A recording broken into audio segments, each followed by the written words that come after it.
Teorias defendem que os seres humanos chegaram ao território brasileiro bem antes, ao menos 50 mil anos atrás. Eles teriam surgido na África e se espalhado pela Ásia. Então, viajaram pelo mar depois de cruzar o Oceano Pacífico. Segundo alguns pesquisadores, há evidências de que já existiam povos no Piauí há cerca de 40 mil anos. Por volta de 12 mil anos atrás, todo o território brasileiro já estava ocupado por grupos pré-históricos. Dependendo do local, eles habitavam cavernas e tendas feitas de galhos ou pele de animais, e já tinham armas e utensílios criados com pedras e ossos. As mulheres cuidavam das crianças e coletavam frutos e raízes. Os homens caçavam, pescavam e defendiam o território. Quando começaram a plantar e a domesticar animais, os homens pré-históricos passaram a se adaptar à região em que estavam. Essas áreas poderiam ser frias, quentes, úmidas, litorâneas ou de florestas densas. Assim, eles criaram tribos com características e costumes bem diferentes umas das outras. Não se sabe ao certo qual é a relação entre as tribos pré-históricas e as tribos indígenas encontradas pelos portugueses em 1500. O mais provável é que, depois de milhares de anos, essas tribos tenham adquirido novos costumes. Assim, deram origem ao mais de 1000 povos indígenas que habitavam o Brasil na época do descobrimento. Pesquisadores acreditam que há cerca de 3 milhões de índios viviam aqui, divididos em mais de 1000 povos quando os portugueses chegaram em 1500. As principais tribos faziam parte de um grupo chamado Tupi. Os Tupi tinham a própria cultura, religião e costumes. Algumas das tribos Tupi já eram rivais, mas grupos não Tupi também habitavam parte do território brasileiro. A cultura indígena possuiu importância fundamental na construção da identidade nacional brasileira. Ela está presente em elementos da dança, festas populares, culinária e principalmente na língua portuguesa falada no Brasil, que é fruto do processo de aculturação entre povos indígenas, negros e europeus. É importante que é impossível falar em cultura indígena no singular, já que não existe e nunca existiu homogeneidade entre as comunidades tradicionais indígenas existem no país. Pelo contrário, a diversidade se manifestou na pluralidade de povos, línguas e costumes que elas possuem. Apesar da grande contribuição que a cultura indígena deu para a formação da cultura brasileira, é importante ressaltar que esse processo não se deu sem que se houvesse muitas perdas. A partir do encontro colonial com os portugueses, muitas comunidades indígenas foram dizimadas e com elas as línguas, culturas e saberes que possuem. De acordo com os dados do censo de 2010, atualmente existem cerca de 800 mil indígenas no país, o equivalente a 4% da população nacional. Este número chegava a 5 milhões antes da chegada dos colonizadores ao Brasil. Dados da Função Nacional do Índio, FUNAI, dão conta da existência de 225 povos indígenas e pelo menos 70 tribos que vivem em locais totalmente isolados, mas apesar da grande diversidade existe, é possível encontrar pontos de conexão na cultura indígena, resguardar por todos esses povos. O principal deles é a relação do respeito e cuidado com a natureza, de onde originalmente reativam o sustento, abrigo e proteção. A hipótese mais aceita para explicar a origem dos índios brasileiros é a de que eles são descendentes de povos asiáticos que atravessaram o Estreito de Bering há 62 mil anos. Estudos arqueológicos recentes estabelecem a chegada dos primeiros habitantes do Brasil à Bahia e ao Piauí entre 20 mil e 40 mil anos atrás. No período colonial, houve muita discussão sobre a origem dos índios. Uns acreditavam que eram descendentes das tribos perdidas de Israel e outros duvidavam até de que fossem humanos. Em 1537, o Papa Paulo III proclamou a humanidade dos índios na Bula Veritas Ipsa. Confira na gravura ao lado do livro de Claudia Beville como os europeus, nos séculos XV e XVI, concebiam os nativos brasileiros. Hoje já se conhece mais sobre a origem do povoamento da América. Supõe-se que os povos ameríndios foram provenientes da Ásia, entre 14.000 e 12.000 anos atrás.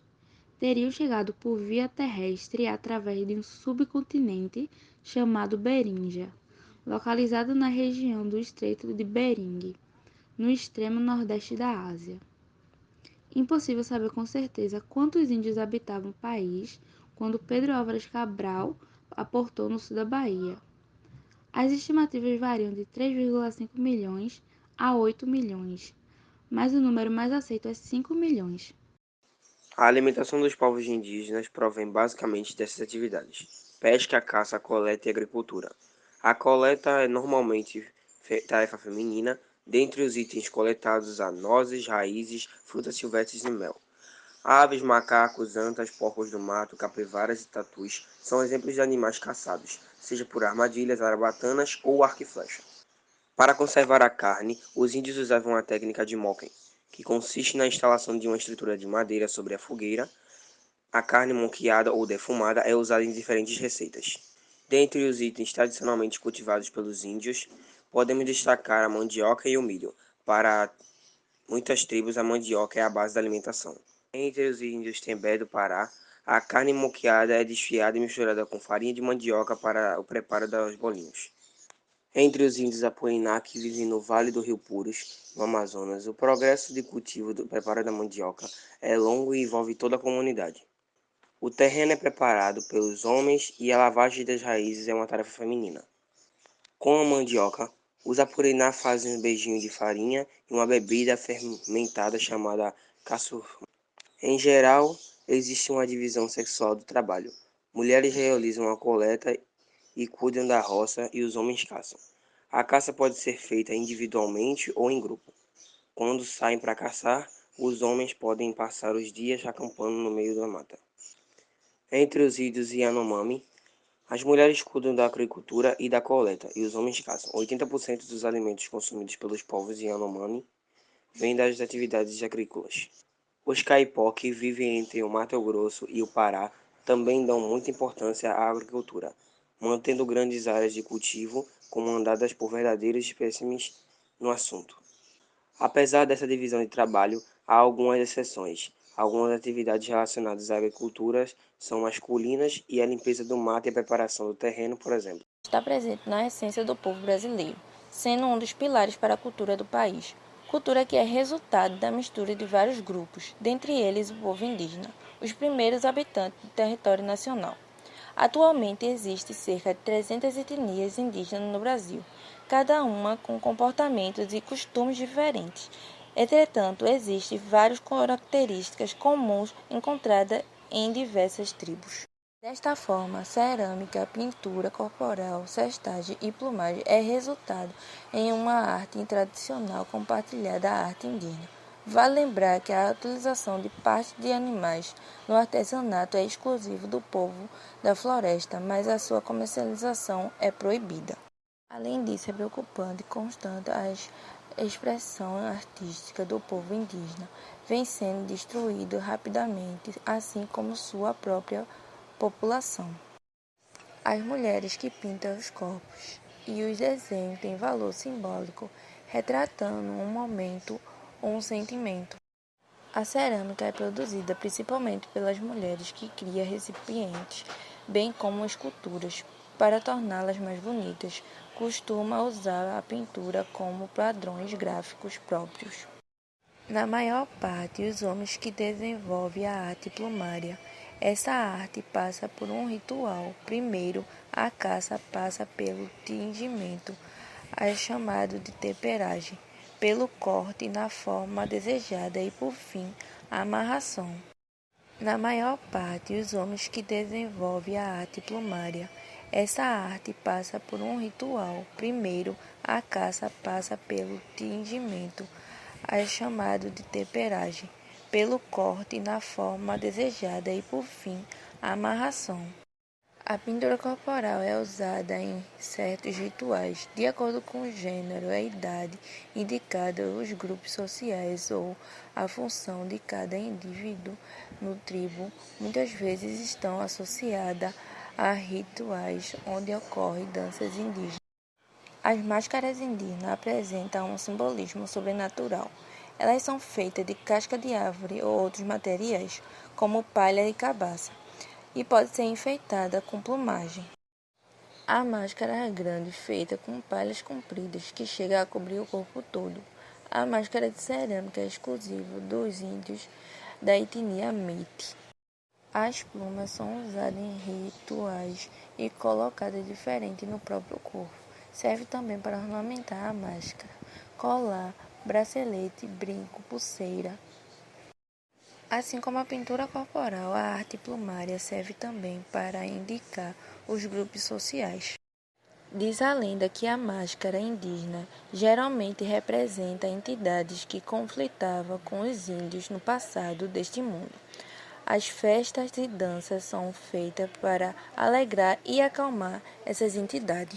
A cerâmica é um exemplo de arte que não está presente em todas as tribos, sendo ausente entre os Chavantes, por exemplo. Normalmente são utilizadas em ritos cerimoniais. Um exemplo é a tribo dos Carajá, que usa a máscara na dança do Aroana para representar heróis que conservam a ordem mundial. É importante destacar que os índios não utilizam a roda do olheiro e ainda assim conseguem desenvolver impressionantes peças. A cerâmica do povo Marajoara, cujo nome a deve ao local onde ela teve origem, a ilha de Marajó, é conhecida no exterior e foi a primeira arte de cerâmica brasileira. Em relação às vestimentas, é preciso chamar a atenção para a grande diferença que existe entre os povos mais inseridos na cultura do homem branco e os povos com pouco ou nenhum contato. Segundo o IBGE, 36% dos indígenas brasileiros vivem em cidades. Não é difícil imaginar que muitos indígenas tenham adquirido hábitos urbanos. Em alguns povos é comum o uso de tênis, bonés, calça jeans, mas não deixam de ser indígenas por causa disso. É o caso dos índios da aldeia Crucutu, localizada na zona sul da cidade de São Paulo. Apesar de inseridos na cultura urbana, os moradores da aldeia Crucutu mantêm suas tradições. Há indígenas que se vestem à maneira ocidental no dia a dia e usam seus trajes típicos em solenidades e festas. O vestiário indígena é bastante variado. Há povos que usam basicamente tangas e cintos. No povo Araueté, por exemplo, os homens tradicionalmente andam nus, com um cordão amarrado ao órgão sexual. Já as mulheres, Araueté, usam mais itens, como saia, blusa e um pano na cabeça tingido de urucum. Os povos indígenas também usam diversos ornamentos corporais, como colares, brincos, pulseiras, cocares, adornos de cabelo, braçadeiras, alargadores labiais e etc. Há povos que se enfeitam com penas, como os tupi. Os índios Bororó, que habitam Mato Grosso, são conhecidos pela utilização de plumas azuis. Dentre os inúmeros itens e ornamentos usados pelos indígenas brasileiros, podemos citar o botoque, alargador labial e a auricá, usado tradicionalmente pelos índios Krenak, também chamados de botocudos, e pelos Kayapó. A maior parte da população indígena vive em aldeias distribuídas por todo o território nacional. A aldeia é a unidade política característica dos povos indígenas, refletindo sua forma de organização social e mantendo uma dinâmica que é própria para cada comunidade. Já a terra indígena é a unidade maior que pode englobar várias aldeias e ter seus limites definidos pelo Estado, a partir dos estudos e procedimentos administrativos previstos na legislação brasileira. No geral, todas as aldeias são formadas por roças e pátios, que são os locais onde estão construídas as casas. Uma aldeia tanto pode ser um único pátio, como poucas casas ao redor, quanto vários pátios. Isso depende das relações estabelecidas entre as famílias que costumam morar próximas umas das Os indígenas carregam no corpo e no rosto a identidade cultural de seu povo. As pinturas são as marcas de muitas etnias e são diferentes para cada ocasião. As tintas são feitas de elementos naturais como urucum e genipapo e podem manter-se na pele por um período de 15 a 20 dias. O significado das pinturas depende de cada etnia. Uma mesma pintura pode ter significados diferentes dependendo da etnia que a faz. Existem desenhos que demonstram sentimentos, desde os mais felizes até os de revolta e indignação pelos problemas enfrentados pelos povos. As pinturas feitas pelos indígenas carregam uma história com uma ancestralidade muito grande por trás de cada uma delas. Essa arte indígena está muito além do valor estético. Ela obedece a preceitos mágicos, simbólicos e cosmológicos da sociedade que a representa. Ela tem vários sentidos: ritos de passagem, proteção do grupo ou do indivíduo, cerimônias de casamento, de luto ou cura de doenças, uma função guerreira ou religiosa. As pinturas corporais e faciais são usadas na cultura indígena para identificar os membros das tribos. Desse modo, os desenhos são feitos de acordo com o gênero, a idade, a função na tribo, grupo social ou rituais. A dança indígena é uma importante manifestação cultural dos povos nativos brasileiros. São diversos os tipos de danças, a depender de cada propósito e de cada etnia. Uma particularidade que une praticamente todas as danças realizadas por diversas tribos e seu caráter ritualístico, de modo que são carregadas um valor simbólico. São também caracterizadas como uma forma de comunidade, se relacionar com a ancestralidade e com os elementos da natureza, além de manter os costumes e fortalecer vínculos sociais. Executados em coletivo ou com apenas poucos indivíduos, a dança indígena geralmente conta com o apoio de outros elementos, como amuletos, pinturas corporais feitas especialmente para a ocasião, o canto e também a música. Esses são momentos especiais que têm como objetivo a celebração e agradecimento pela colheita, a passagem de uma fase de vida, como a puberdade, cerimônias fúnebres e demais propósitos coletivos. Toré é o nome de uma dança realizada por várias etnias da América Latina, sendo muito comum no Nordeste brasileiro e em Minas Gerais. É geralmente realizada ao ar livre, em disposição circular, usando instrumentos musicais e entoando os cantos tradicionais. A intenção do toré é criar uma grande religação com a natureza e os espíritos da floresta, resgatar a ancestralidade e se relacionar com antepassados. Essa dança também se tornou simbólica do ponto de vista das lutas e resistências dos povos indígenas frente ao seu contínuo apagamento histórico e social na sociedade brasileira. Também conhecida como catira, essa dança é atualmente realizada no interior de São Paulo e faz parte da cultura sertaneja. A origem carrega elementos indígenas, mas também africanos e europeus, sendo fruto de uma mistura das diversas culturas presentes no solo brasileiro. Inicialmente praticada por apenas homens, hoje também recebe mulheres no grupo. A disposição é feita em fileiras, onde um de frente para o outro faz movimentos de batidas com as mãos e os pés, numa espécie de sapateado.